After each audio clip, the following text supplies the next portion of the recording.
Halo pemirsa Cokro TV, jumpa lagi dalam program acara yang lagi viral.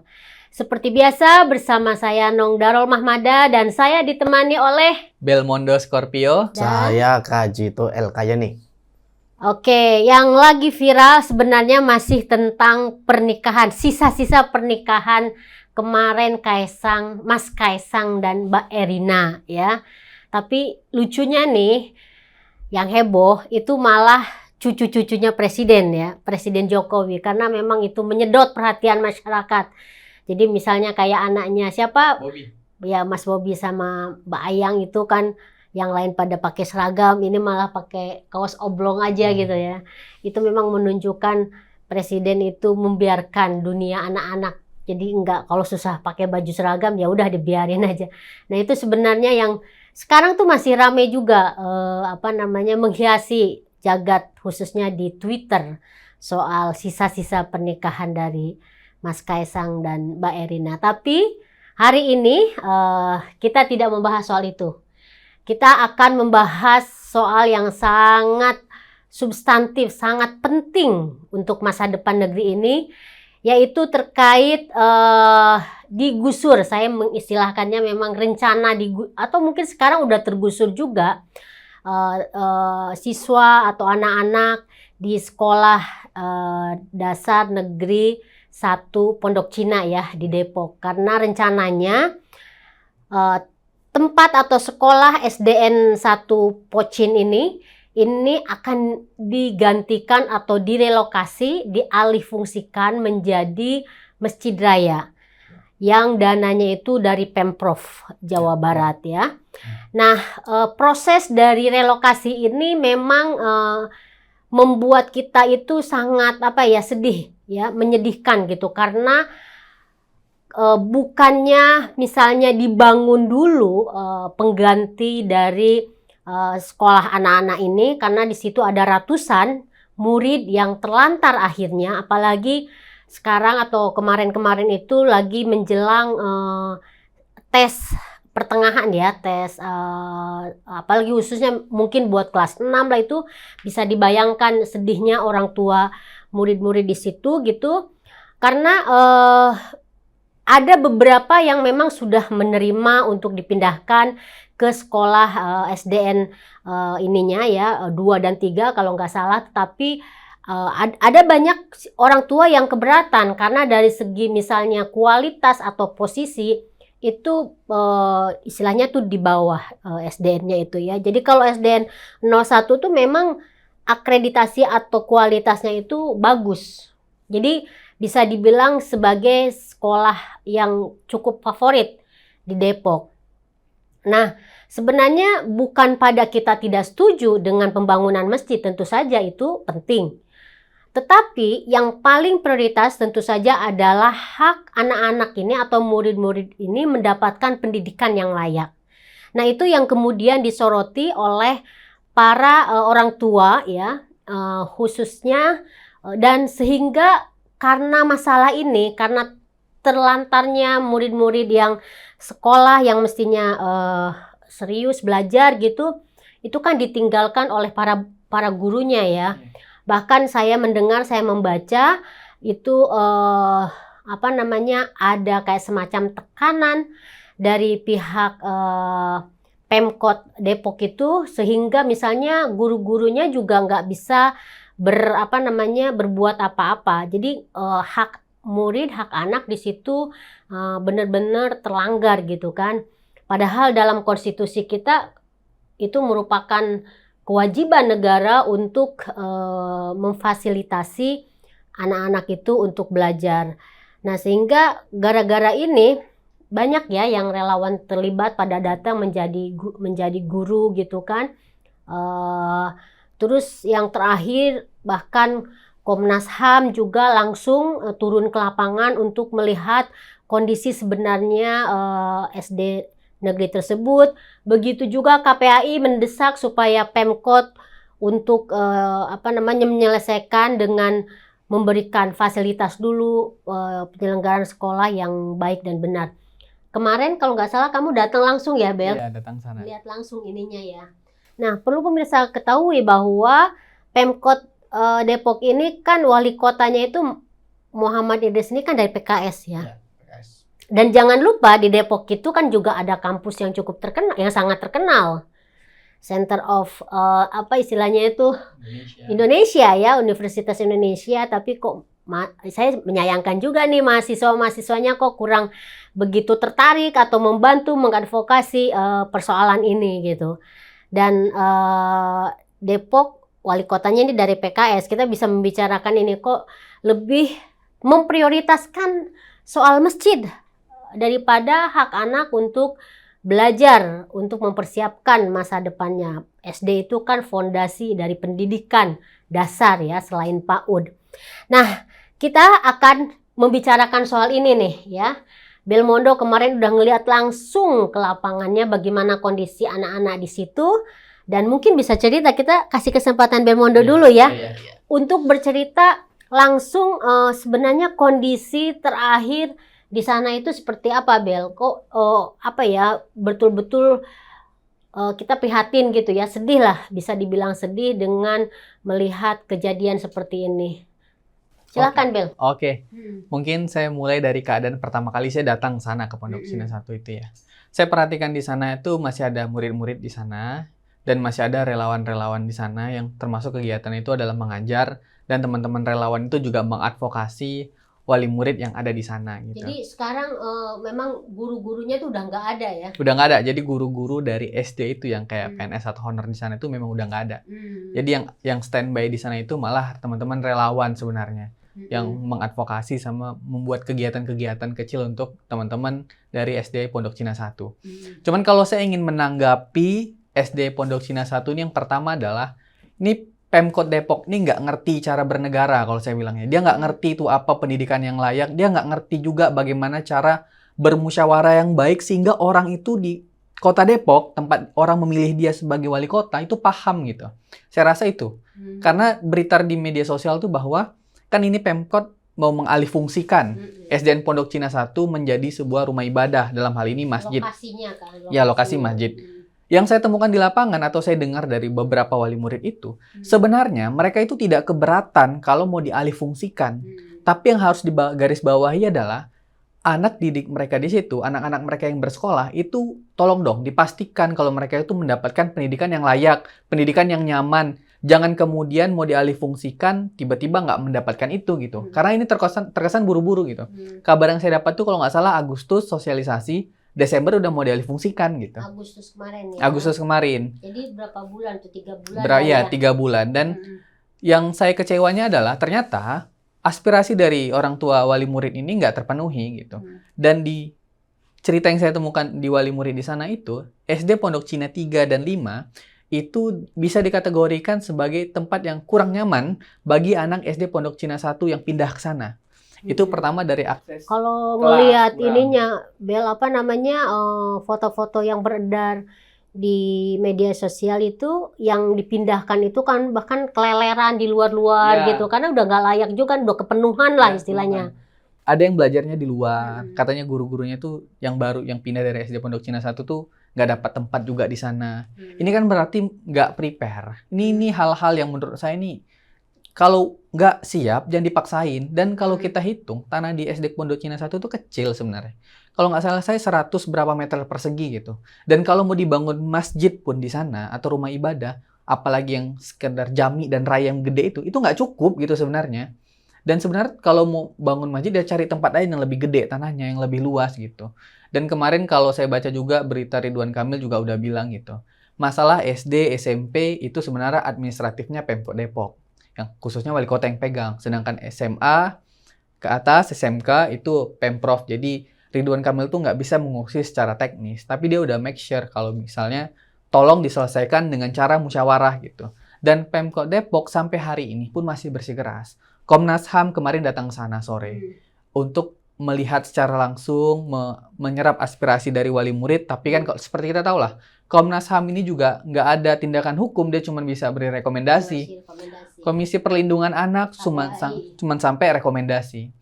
Dan saya nggak tahu ini sekuat apa pihak Pemkot Depok, cuman di sana kan banyak fraksi DPRD juga sebenarnya. Yang sampai hari ini saya lihat belum terlalu bersuara sebenarnya. Ini orang ini nggak paham ada permasalahan atau gimana gitu. Masa ada relawan-relawan yang datang ke sana kayak guru-guru, teman-teman mahasiswa ngajar di sana. Ini kalau kita perhatikan dalam perspektif perlindungan anak, yang jadi korban di sini muridnya. Guru nggak datang ke sekolah.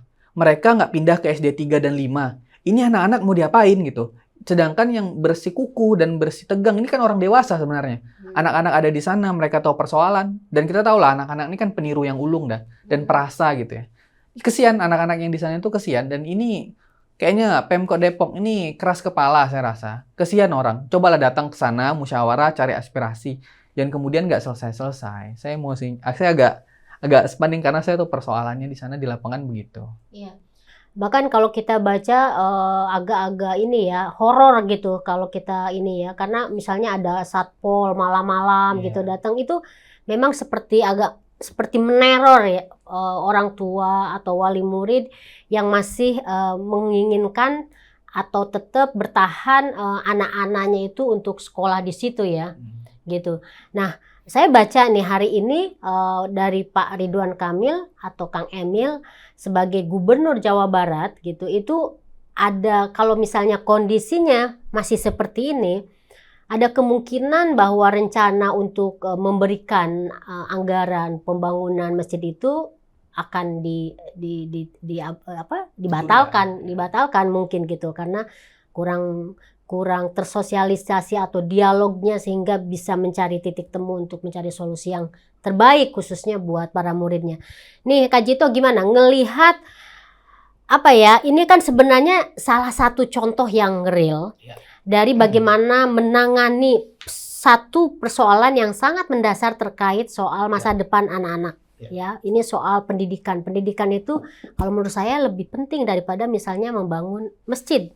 Maaf, bukan saya nggak nganggap penting masjid ya, tetapi kita ngelihat ada seratusan murid yang masih bertahan di situ. Gimana bro, kamu ngelihat itu bro? Ya, saya melihat Wali Kota Depok Muhammad Idris jenis politisi yang goblok ya menurut saya. Saya terus terang aja pemirsa ya, ini saya marah saya ini, iya marah ini sama jenis manusia kayak Muhammad Idris ini. Jadi politisi itu kan ada yang pinter sebenarnya, pura-pura goblok. Kalau ini jenisnya emang goblok nih orang ini ya. Dia nggak tahu prioritas gitu loh. Dia nggak paham bahwa menelantarkan masa depan anak-anak itu berdosa gitu loh. Jadi ciri-ciri politisi PKS kan gitu kan. Rata-rata banyak yang goblok ya. Muhammad Idris itu ya pemirsa. Jadi mestinya kalau dia punya otak ya bisa mikir ya. Kalau dia mau relokasi, sediakan dulu tempatnya. Pastikan anak-anak itu nyaman gitu loh. Jangan demi syahwat religiusnya yang nggak jelas itu, dia ingin bangun masjid, tapi mengorbankan masa depan ratusan anak-anak gitu. Dan semua pihak di sini ketularan gobloknya si Muhammad Idris ini gitu loh. Dari mulai gubernur juga gitu. Kenapa nggak masih ngacam-ngacam? Udah jelas kok masalahnya. Anak-anak terlantar Kang Emil. Itu nggak perlu nunggu nanti kalau nggak jelas. Itu sudah jelas nggak jelas kok. Wali Kota Depoknya ini goblok gitu loh. Kalau wali kota goblok, gubernur harus tegas. Ini harus di stop gitu loh. Udah nggak jadi ya. Kalian nggak bisa beresin ini kok gitu loh. Stop aja sekalian gitu. Batalkan. Gubernur kan punya kewenangan di situ. Nggak harus nunggu-nunggu. Jadi kan malah berkepanjangan kayak gini nggak jelas dan akhirnya ya dipending juga kan. Dan nasib anak-anak ini terlantar sampai sekarang gitu loh. Nah ini mestinya kan KPAI, Komnas HAM teriaknya jangan sekarang dong. Ini masalahnya udah lama banget. Dari PIS kemarin udah lama ini mengungkap ini kan. Pergerakannya yang dikomandoi Bang Ade Armando itu udah teriak-teriak udah lama banget. Saya tahu ini kasus ini. Tapi ya itu awalnya juga saya ketika ini kok ada trotoar ditinggikan lebih tinggi dari jalan, masalahnya apa sih? Apa karena pembangunannya yang bego kontraktornya? Ternyata disengaja gitu loh. Disengaja untuk menghambat, mempersulit anak-anak itu masuk ke SD. Ini kan biadab sekali ya Wali Kota Depok dan turunannya ini. Dan ini mestinya KPAI, Komnas HAM dan apapun itu, mahasiswa dan seterusnya itu dari awal teriak-teriak. Tapi saya apresiasi ya para relawan itu yang berjuang mendampingi mereka. Saya apresiasi dari awal itu. Mereka ini memang orang-orang terpilih ya. Tapi saya sayangkan kenapa nggak ada yang demo ya ke Wali Kota Depok gitu loh. Anak-anak mahasiswa-mahasiswa itu yang biasanya hobi demo itu kenapa mereka nggak ke sana geruduk sana loh. Berhari-hari duduki kalau perlu gitu loh. Jadi jangan biarkan orang-orang seperti Muhammad Idris ini sok jagoan gitu loh. Ini bukan negaranya dia, bukan negaranya mbahnya dia gitu loh. Dia harus diingatkan bahwa mentang-mentang dia dari PKS, partai yang merasa sok suci, terus dia bisa berbuat semena-mena gitu loh. Masjid penting ya, semua orang tahu itu, tapi masjid itu sudah banyak banget di Depok. Kalau memang dia mau mengincar bantuan dari gubernur kan cari dulu tanah. Masa Pemkot nggak punya aset misalnya gitu kan? Atau kalau mau ya tukar guling. Kan bisa ada banyak cara lah. Jadi jangan mengorbankan SD yang sudah berdiri itu SDN 1 lagi kan ya kata Tenong tadi sebenarnya di favorit misalnya kan begitu. Kalau SD-SD di bawahnya nah ini anak-anak dari SDN 1 dipindahkan ke SDN 3 dan 5 yang sekolah itu pun udah penuh gitu loh. Jadi ini nalarnya gimana ini loh Wali Kota Depok ini. Kalau dia manusia, dia punya anak mungkin ya. Atau kalau nggak punya anak, punya keponakan mungkin. Dia tahu apa susahnya gitu loh. Ngurus pindah sekolah lagi. Orang tuanya nggak semuanya mampu ini. Harus biaya angkot lagi, jauh dan sebagainya. Ini kan semuanya harus dipikir. Ini fungsi pemerintah. Itu memikirkan nasib rakyat gitu loh. Bukan ini kan wali kota yang bikin lagu di lampu merah itu dia nih ya. Ini emang gobloknya minta ampun wali kota ini. Jadi saya pikir negara harus turun tangan ya, pusat terutama ya. Jangan hanya menonton, menghimbau, nggak penting. Orang kayak gini tuh nggak masuk dihimbau. Keras kepala dia, kepala batu dia. Jadi harus turun kasih hukuman. Kalau memang ada deliknya di situ, dia menelantarkan masa depan anak-anak, dia membuat kebijakan yang menyengsarakan orang, dituntut penjara orang ini. Nggak boleh. Ini orang-orang agak-agak gila ini. Kalau orang kayak gini berkuasa, nasib masa depan masyarakat rakyat Indonesia juga terancam. Jadi ini pengingat ya untuk bangsa Indonesia nih. Kalau PKS kayak gini kadernya ini kualitasnya ya. Tapi saya nggak heran juga di Depok PKS itu bisa berkuasa. Pemilih apa nggak sadar ya. Kalau kualitas mereka nggak jauh-jauh dari selangkangan lah, religius yang nggak jelas lah. Tapi di Depok dan di beberapa wilayah itu dia menang gitu loh. Mestinya kan ini masyarakat terbuka se-Indonesia ini. Ini betapa bobroknya wali kota ini, kader PKS ini ya. Dan ini contoh yang nyata bahwa partai ini memang bermasalah gitu loh. Jadi saya pikir ini sudah cukup jelas lah bagi para pemilih terutama di Depok ya. Kasus SDN 1 ini untuk pelajaran kalian jangan main-main kalau milih politisi ya dari partai. Pemimpin. Jelas orangnya dari mana. Kalau kualitasnya kayak gini kan yang secara orang banyak. Saya pikir gitu Tano. Dari penglihatan kamu kemarin, dari kamu turun ke lapangan langsung itu kamu bisa cerita gimana? Tadi kan udah sempat bilang bahwa kemarin itu ada Komnas HAM yang datang ya langsung melihat masalahnya itu di mana gitu. Nah, kamu sendiri tuh ketika ke sana itu gimana kata misalnya orang tua murid atau wali murid atau anak-anaknya sendiri itu gimana? Maksudnya apakah sudah sejauh mana perjuangan mereka dalam menuntut atau meminta supaya anak-anaknya itu terselamatkan dari pendidikannya yang layak? Kalau saya kemarin di sana dan ketemu kamu dengan kan wawancara, kalau nggak salah kamu wawancara anak-anaknya, wali muridnya, para relawan dan lain-lain kan? Iya, saya wawancara tuh dari PIS juga ke sana waktu itu saya ke sana. Orang tua, relawan dan beberapa lainnya. Kalau dengan advokasi atau hukum, orang di sana kan udah mulai sadar hukum ya. Jadi mereka mencari kuasa hukum orang tua wali murid. Cuman ya kalau bicara tentang apa hal-hal yang dilakukan ya tentu masih audiensi, mentok. Harus ngobrol dulu. Jadi kuasa hukum ini akan ngobrol sama wali kota. Jadi ya sebatas musyawarah sebenarnya. Dan ini kan kalau bicara musyawarah tentu makan waktu. Kalau makan waktu tentu ada anak-anak yang menunggu gitu. Itu yang kalau advokasi. Kalau dari orang tua, wali murid, ada cerita yang saya dengar nih, takut salah. Tapi kira-kira begini. Jadi itu ada loh ternyata stigma ketika anak-anak SD Pondok Cina 1 ini pindah ke 3 dan 5. Jadi anak-anak SD di 3 dan 5 tuh bilang begini, balik aja ke SD lama, mau ngapain ke SD baru kita gitu. Jadi maksudnya ada penolakan juga ada, dari pihak ada penolakan dari pihak anak-anak SD, tapi saya nggak tahu ini apakah bercandaan atau gimana.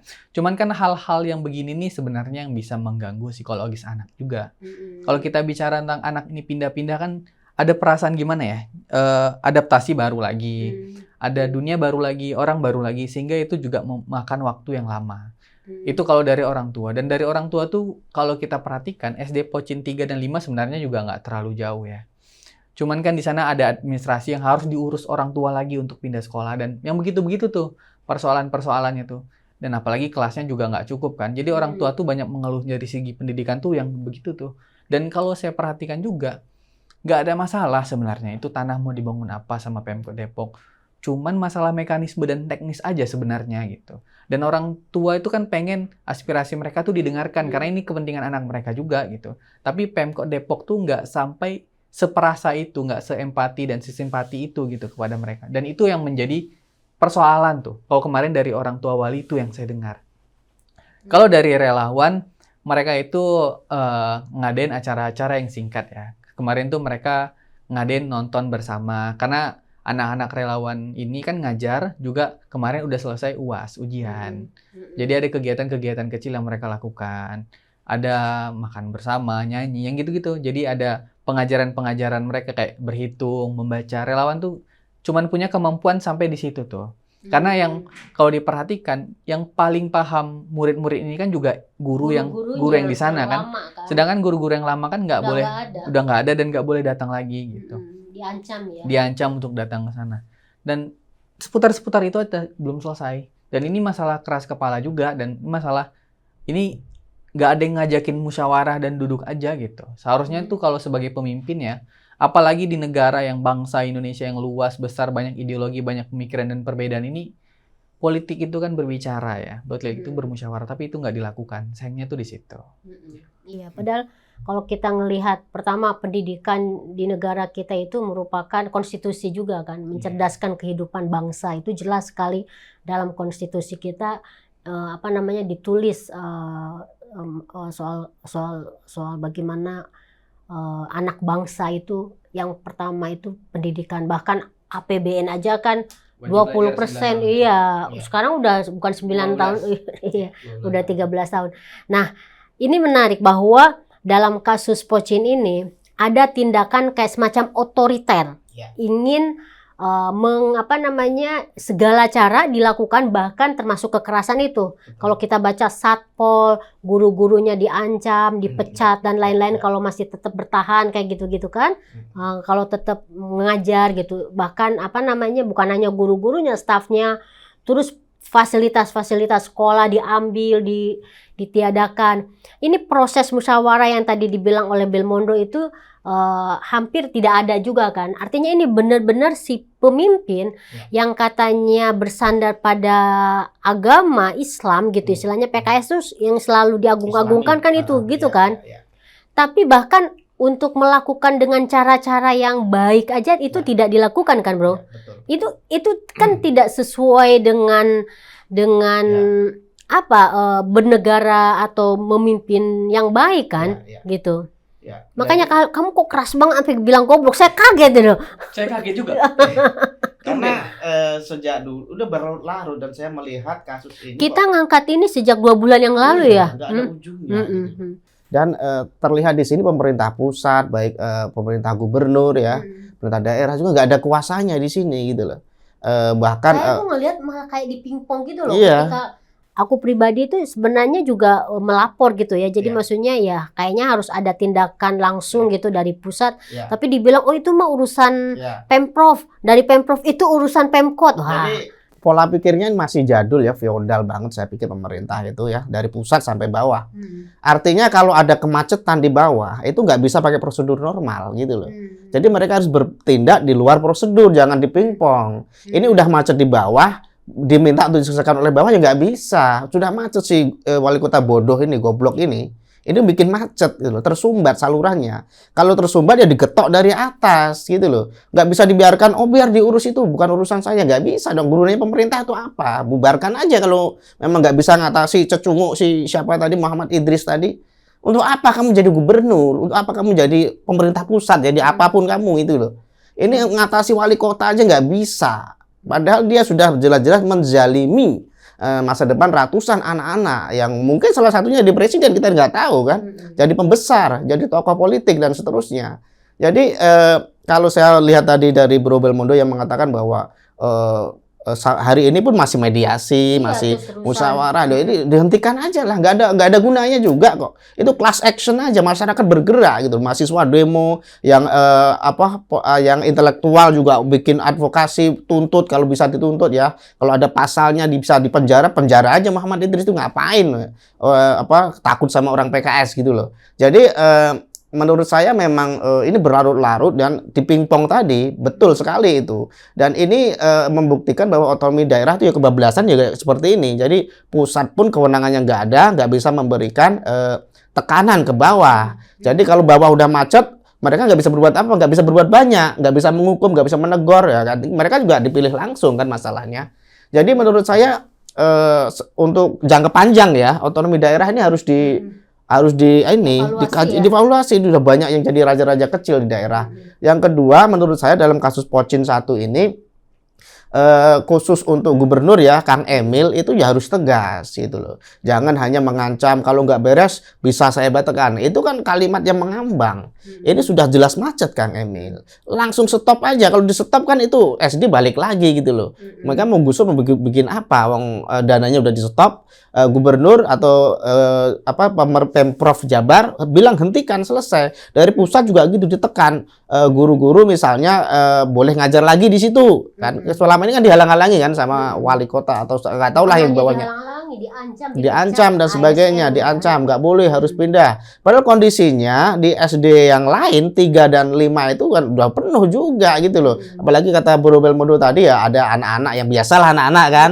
Oh, kamu kok awalnya mereka udah sesek ditambah lagi kan rebutan bangku dan seterusnya, banyak hal terjadi di sana. Ini yang tidak dipikirkan oleh si Muhammad Idris ini dari awal gitu loh. Padahal ketika dia menjadi politisi, dia menyalonkan diri jadi wali kota, dia harus mikir secara menyeluruh gitu loh. Jangan hanya ini untuk mengangkat mengangkat image dia sebagai seorang pemimpin yang Islami, dia mengorbankan masa depan anak-anak ini. Dan ini kezaliman yang luar biasa menurut saya, Tenok.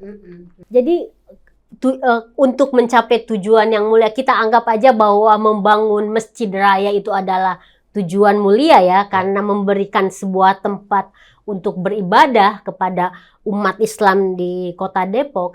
Tetapi kan semestinya cara-caranya itu juga dilakukan dengan cara yang baik. Seperti yang tadi dibilang oleh Bro Belmondo. Dari penglihatan di lapangan, ternyata cara-cara yang baik itu tidak dilakukan. Musyawarah tidak dilakukan. Audiensi mentok gitu kan. Padahal semestinya sebelum misalnya menggusur atau sebelum katakanlah merelokasi, itu kan semestinya idealnya kan dibangunkan dulu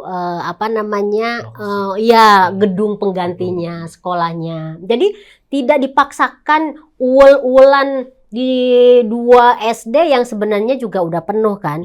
Terus ada proses approach terhadap orang tua, penjelasan kayak gitu-gitu. Tapi itu kan ternyata tidak. Jadi hanya dimulai sejak bulan Agustus dan langsung langsung diputuskan begitu aja ya.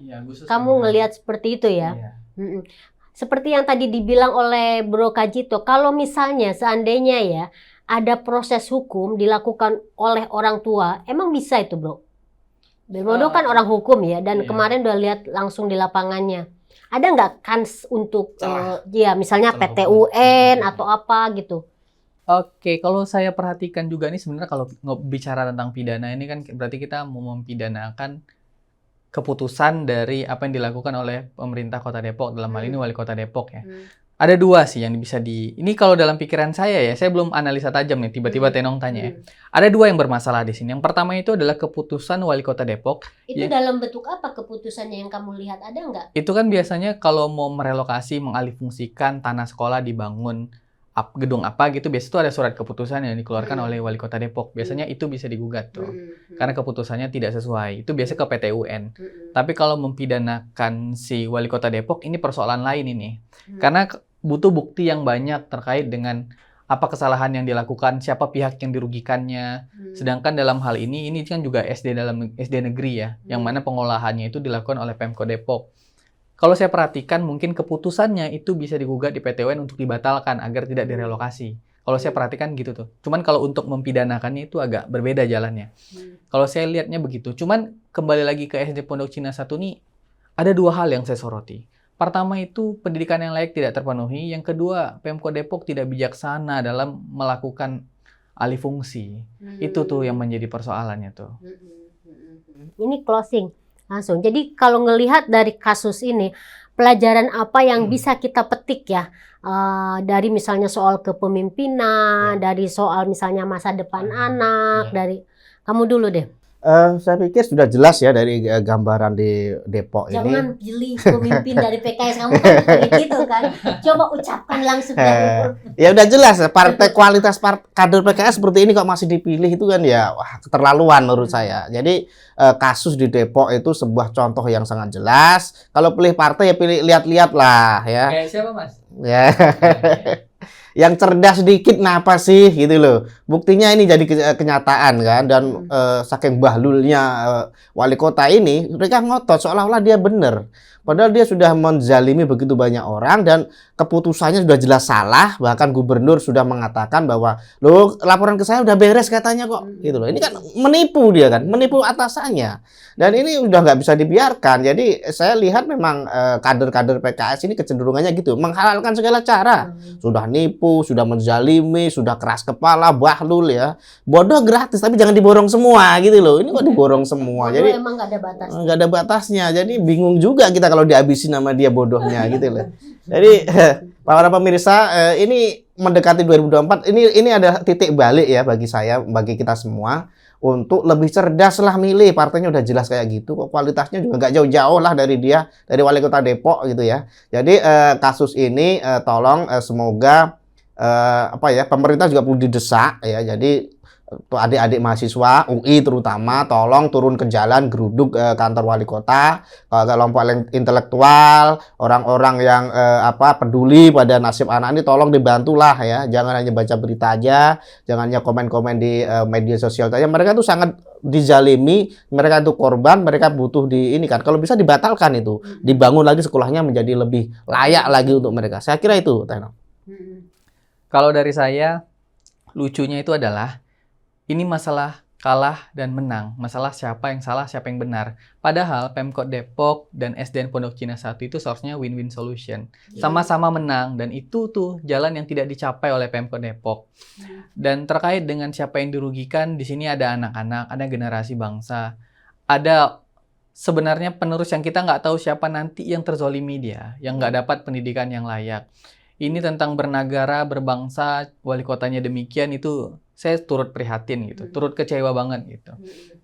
Kenapa gak diselesaikan aja gitu? Karena ini banyak makan waktu. Seharusnya yang seperti Mas Kajito bilang lah, dibangunkan gedung dulu supaya dia bisa belajar yang baik.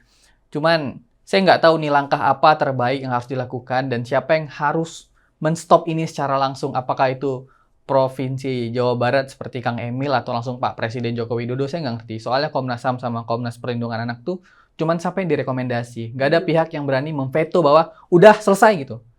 Cuman nggak ada yang berani itu. Saya nggak tahu di mana kontrol negara terhadap hal-hal yang seperti ini gitu. Kalau dibiarkan ini kan pasti terus berlanjut nih. Apalagi kalau misalnya Pemkot Depok itu bersikeras seperti saya nggak mau bangun, biarin aja. Gimana tuh sampai 2024 kayak gitu tuh? Gimana nasib anak-anak yang SD di Pondok Cina 1? Itu tuh kekhawatirannya. Semoga pihak-pihak pemerintah yang punya kuasa, termasuk anggota-anggota dewan kita itu melihat ini dan mengambil keputusan yang lebih bijaksana. Jadi poin yang terakhir dari Bro Kajito sama Bro Belmondo ini penting. Pertama soal kepemimpinan ya. Jadi ini udah nyata terlihat oleh kita semua bahwa ini sungguh mengironis banget ya. Jadi Depok sebagai kota yang di situ ada kampus yang bagus, terus kalangan intelektualnya juga banyak di situ gitu. Tetapi ada peristiwa seperti ini ya, dan dilalah gitu. Itu sayangnya kok Depok ini dari dulu tuh PKS terus tuh. Jadi ini mungkin bisa jadi kayak semacam pelajaran nih buat masyarakat di Depok bahwa ya cukuplah pemimpin dari partai itu. Jadi harus refresh lah, harus benar-benar mencari pemimpin itu yang benar-benar amanah, yang memang lebih mementingkan kepentingan masyarakat, khususnya ya meskipun ini seratusan anak, tetapi kan tetap itu warga Depok kan.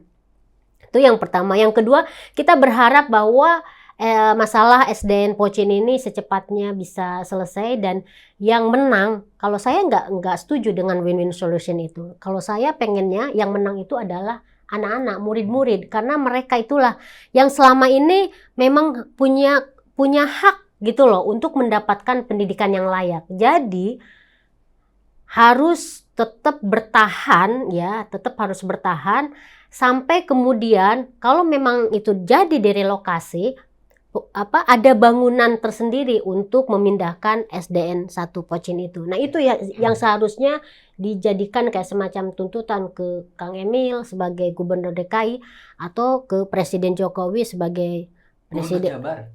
Kok DKI? Biasa ngobrolin Anies jadi DKI. Sebagai Gubernur Jabar atau ke Presiden ya. Itu menular. Iya. Iya. Cuma kan kita sedih ya. Biasanya kan gini.